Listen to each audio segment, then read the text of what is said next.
नमस्कार. माझे नाव आयुष विकास सुर्वे आणि मी कोकण विभागातून येतो. मी आपल्यासमोर विषय मांडतोय, वेडं होता आलं पाहिजे. वेडं होता आलं पाहिजे. आपल्या ध्येयासाठी, आपल्या स्वप्नपूर्तीसाठी, आपल्या इच्छेसाठी वेडं होता आलं पाहिजे.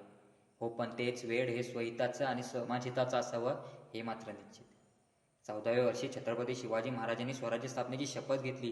जेव्हा शपथ घेतली तेव्हा महाराजांबरोबर अगदी मुठभर मावळे होते. पण 6 जून 1674 रोजी महाराजांच्या 44व्या वर्षी म्हणजेच स्वराज्य स्थापनेची शपथ घेतल्यानंतर अवघ्या 30 वर्षानंतर महाराजांनी जेव्हा स्वतःचा राज्याभिषेक करून घेतला तेव्हा मात्र स्वराज्याचा विस्तार हा 350 किल्ल्यांच्या पार, लाखोंच्या सैन्यात आणि जवळपास भारत देशभर झाला होता.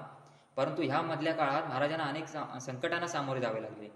अगदीच त्यांच्या जवळची माणसं त्यांना गमवावी लागली. कुटुंबावर सुद्धा दुःखाचा डोंगर कोसळला. परंतु या परकीय आक्रमणांपासून आपल्या स्वकीय जनतेचं स्वतःचं राज्य व्हावं, स्वतःचं स्वराज्य निर्माण व्हावं म्हणून महाराजांनी जे कार्य केलं होतं ते त्यांचं वेड होतं. यासाठी वेड होता आलं पाहिजे. लोकमान्य टिळकांची घरची परिस्थिती तशी चांगली होती. म्हणजे भारतावर जेव्हा इंग्रजांचं राज्य होतं तेव्हा मात्र टिळकांच्या घरातलं चांगलं चालू होतं. अरे पण आपल्या घरातलं चांगलं चालू आहे, पण बाकीची जनता मात्र भूकबळीने मरते. इंग्रज सरकार दररोज त्यांच्यावर अत्याचार करतंय, त्यांच्यावर आक्रमण करतंय. हे मात्र कुठेतरी लोकमान्य टिळकानं बघवलं नाही आणि तिथूनच सुरुवात झाली एका स्वातंत्र्य चळवळ काळाची. लोकमान्य टिळकांना हे काम करताना अनेक आव्हानांना सामोरे जावे लागले. वेळप्रसंगी त्यांना तुरुंगवास भोगावा लागला, स्वतःचा मुलगा गमवायला लागला. परंतु या इंग्रज सरकारपासून आपला भारत देश स्वतंत्र व्हावा, आपल्या भारताच्या जनतेने कुठेतरी सुटकेचा श्वास घ्यावा, यासाठी लोकमान्य टिळकांनी केलेलं जे कार्य होतं हे त्यांचं वेड होतं. यासाठी वेड होता आलं पाहिजे. बाबासाहेब आंबेडकर जेव्हा लहान होते, शाळेत जात होते, तेव्हा त्यांचे दलित असल्या कारणाने त्यांच्या वर्गातल्या मित्रांकडून त्यांना हीन वागणूक मिळत असे. त्यांच्या डब्याला कोणी स्पर्श करत नसे. एवढंच काही तर त्यांच्याशी कोणी गप्पा सुद्धा मारत नसे. बाबासाहेब आंबेडकरांना ही गोष्ट कुठेतरी पटली नाही. त्यांना या गोष्टीचं वाईट वाटलं. त्यांनी घरी आल्यावर आपल्या वडिलांना विचारलं की बाबा, बाकीची मुलं तर एकमेकांशी गप्पा मारतात, एकमेकांचा डब्बा खातात, मग माझ्याच बाबतीत असं का? तेव्हा मात्र डॉक्टर बाबासाहेब आंबेडकरांचे वडील उद्गारले आणि म्हणाले की भीमबाळ, तुला जर ही परिस्थिती बदलायची असेल ना तर तुलाच या दलितांचा तारण व्हायला लागेल, तुलाच या दलितांचा कैवारी व्हायला लागेल. आणि तिथून सुरू झाला एका महानायकाचा प्रवास. डॉक्टर बाबासाहेब आंबेडकरांना सुद्धा हे कार्य करत असताना अनेक संकटांना सामोरे जावे लागले. त्यांना अनेक ठिकाणी दलित असल्या कारणाने हिणवलं जात होतं. कुठल्याही ठिकाणी प्रवेश मिळवला जात नव्हता.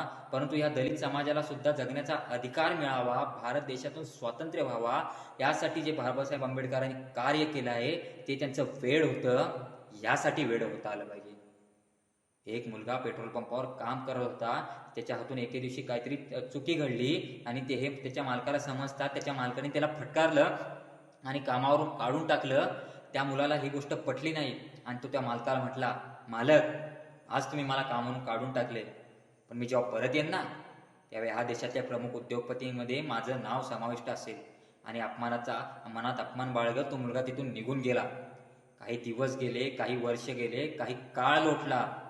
काही काळानंतर तो मुलगा परत आला आणि त्या मालकाला म्हणाला, मालक, ओळखलत का मला? मी परत आले. हो, तुम्ही मला कामावरून काढून टाकलं होतं. हो, मी धीरूभाई अंबानी, रिलायन्स इंडस्ट्रीजचा मालक. अपमानाचा बदला घेण्यासाठी धीरूभाई अंबानींनी करून दाखवलेलं जे काम होतं हे त्यांचं वेड होतं. यासाठी वेड होता आलं पाहिजे.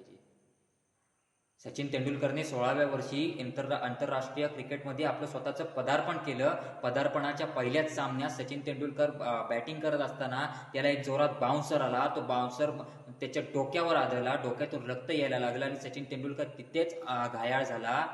कॉमेंटेटर म्हणत होते आता सचिन तेंडुलकरचं करिअर संपलं, सचिन तेंडुलकर आता खेळू शकणार नाही.